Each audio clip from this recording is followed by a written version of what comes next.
इस वीडियो में हम बात करेंगे jQuery UI की आइकन्स में, यानी जो ग्राफिकल चीज़ें रिप्रेजेंट करते हैं इसको हम आइकन्स कहते हैं, ग्लिप्स भी कह सकते हैं, या अब एक तरह के एक लोगो भी कह सकते हैं, लेकिन इसको बहुत छोटे होते हैं।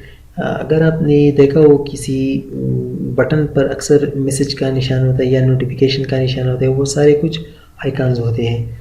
तो जो हमारे पास jQuery में अवेलेबल है, देखिए मैंने अगर आपको पता हो, हम जैसे हम jQuery को डाउनलोड करते हैं तो उसको जब एक्सट्रैक्ट करते हैं, तो मैं यहाँ पर दिखा देता हूँ। जब हम एक्सट्रैक्ट करते हैं तो ये इतनी सारी चीज़ें हमारे पास अवेलेबल होती है। अगर मैं यहाँ पर अब इमेजेस में यहाँ पर देखिए ये सारी आइकन्स हमारे पास अवेलेबल है। तो आप इसको एक्सप्लोर कर सकते हैं और आप अपनी प्रोजेक्ट्स में यूज़ कर सकते हैं। देखिए मैं ये ओपन हो रहे हैं, तो ये जो आइकन्स हैं काफ़ी टाइम ले रहा है, पता नहीं कि क्यों। यहाँ पर देखिए ये सारी आइकन्स हमारे पास अवेलेबल है, लेकिन अब हमें किस तरह पता चलेगा कि इसके आइकन का नाम क्या है। तो मैं आपको बताता हूँ, यहीं पर एक इंडेक्स फाइल इन्होंने दी है, ये jQuery वालों ने। जैसे इस पर आप क्लिक करेंगे तो यहाँ पर देखिए हमारे पास जितनी भी चीज़ें अवेलेबल है, यानी जो jQuery UI में है, सारे हम डिस्कस कर चुके हैं।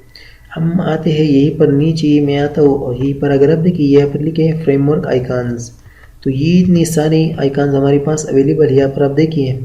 और अगर आप मिसाल के तौर पर मैं चाहता हूँ कि ये जो डिलीट वाला है मुझे ये चाहिए, तो मुझे किस तरह पता चलेगा कि इसको किस तरीके से यूज़ करना है। तो मैं यहीं पर आऊँगा, अगर आप देखिए उसके ऊपर आ रहा है .ui dash icon dash trash, तो इसी नाम से मैं इसको कॉल करता हूँ। किस तरीके से, मिसाल के तौर पर मैं यहीं पर एक क्या करता हूँ, एक बटन बना लेता हूँ और यहीं पर मैं क्या लिखूँगा कि डिलीट, मिसाल के तौर पर, और यहीं पर मैं क्लास कॉल करूँगा जिसको हम कहते हैं यहीं पर एक स्पेन के साथ, यहीं पर स्पेन क्यों किया, ताकि हमारी जो लाइन है वो ब्रेक ना हो। यहीं पर क्लास कॉल करूँगा, वो किस तरह की क्लास होगी, UI डैश। अगर आप देखिए मैंने जिस तरह इस पर आवर किया तो यहाँ पर देखिए UI dash icon dash trash, तो इसी के लिए इसका नाम आप यहाँ से भी सीख सकते हैं। और डैश ट्रैश, तो ट्रैश क्या करता है, यानी इस कॉल को, यानी इस चीज़ को कॉल करेगा। लेकिन आपके पास जो, अगर आप देखिए ये मेरी फोल्डर की वो फाइल्स है, आपके पास CSS में यहाँ पर इमेजेस होनी चाहिए। अगर ये ना हो तो फिर आइकन डिस्प्ले नहीं होंगे।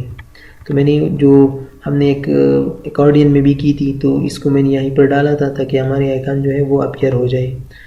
तो यहीं पर मैं आऊँगा और जैसे मैं यहाँ पर रिफ़्रेश करूँगा तो यहाँ पर देखिए कि कुछ भी नज़र नहीं आ रहा है। क्यों? क्योंकि मैं यहाँ पर डॉट लगा देता हूँ। ओके ओके ओके ओके,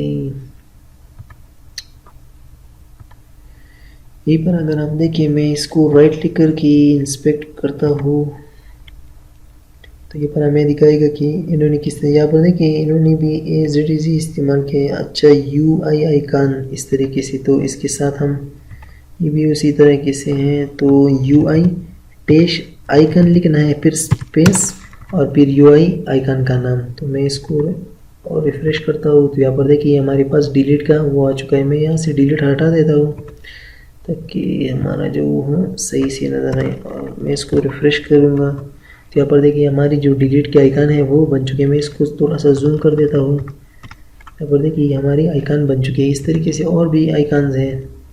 अगर आपको मैं यहीं पर दिखाता हूँ, मिसाल के तौर पर यहाँ पर जो होम की है, तो यो आइकन होम है, तो मैं यहीं पर आऊँगा। सॉरी, यहीं पर मैं कॉपी कर लेता हूँ, पेस्ट कर लिया। यहीं पर मैं आइकन होम, यही बाकी सारा तो एज इट इज़ रहता है, लेकिन होम लिखूँगा तो वही होम वाला आइकन आएगा। मैं रिफ़्रेश करूँगा यहीं पर, तो यहाँ पर देखिए हमारी होम के आइकन, ये मैंने बहुत ज़्यादा जूम किया इसलिए ख़राब थोड़ा सा दिख रहा है। तो ये देखिए इस तरीके से हम आइकन्स को यूज़ कर सकते हैं। ये सारे आपके पास अवेलेबल हैं। यहाँ पर ये डायरेक्शन वाले हैं जो ये इसको हमने यूज़ भी किया था, UI icon circle triangle S, तो मैं उसको भी कर लेता हूँ, पेस्ट कर ली। UI आइकन सर्कल पेश एस, एक एस था और एक ई था, यानी ओपन और जो क्लोज की फर्क थी। यहाँ पर देखिए इस तरीके से, अगर मैं यहीं पर सॉरी यहीं पर फिर से ट्राइंगल भी था, ट्राइंगल एस, तो इसको हम क्या करेंगे, रिफ्रेश कर लेता हूँ। तो यहीं पर क्या था, यप यूआई आइकन सर्कल और ये सारा कुछ, तो yes UI icon circle triangle,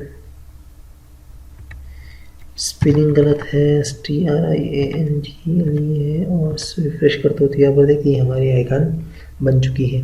अगर आपको इसकी नाम नहीं आती है तो मैंने आपको फिर से बताया कि जो jQuery फाइल हम डाउनलोड करते हैं उसको एक्सट्रैक्ट करो और उसके अंदर एक जो इंडेक्स फाइल होती है यहीं पर, अगर आप देखिए ये वाला, ये तो हमारे जो सारी फाइल्स है वो सारे हैं, लेकिन ये जो इंडेक्स फाइल है ये हमें दिखाता है कि हमारे पास क्या क्या चीज़ें अवेलेबल है। अगर मैं आपको दिखा दूँ जितने भी कोर्स हमने किए, तो यहाँ पर देखिए अकॉर्डिंग है, यानी अकॉर्डियन है, ये ऑटो कंप्लीट है, यानी इसमें हम अगर एम लिखेंगे और यहाँ पर देखिए तो इस तरीके से ये जो है बटन है, ये उसकी तरह वो सारी चीज़ें हैं, ये चॉइस वाली यानी चेक बॉक्स वगैरह है, इसकी तरीके से यहाँ पर देखिए ये सारा कुछ इन्होंने दिया हुआ है।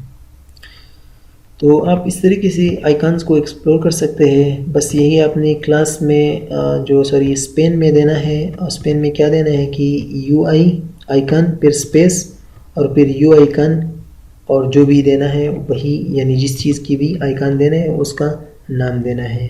तो ये थी हमारी कुछ लास्ट वीडियो इस कोर्स की, और मिलेंगे इंशाल्लाह नेक्स्ट टाइम नई ट्रेनिंग के साथ।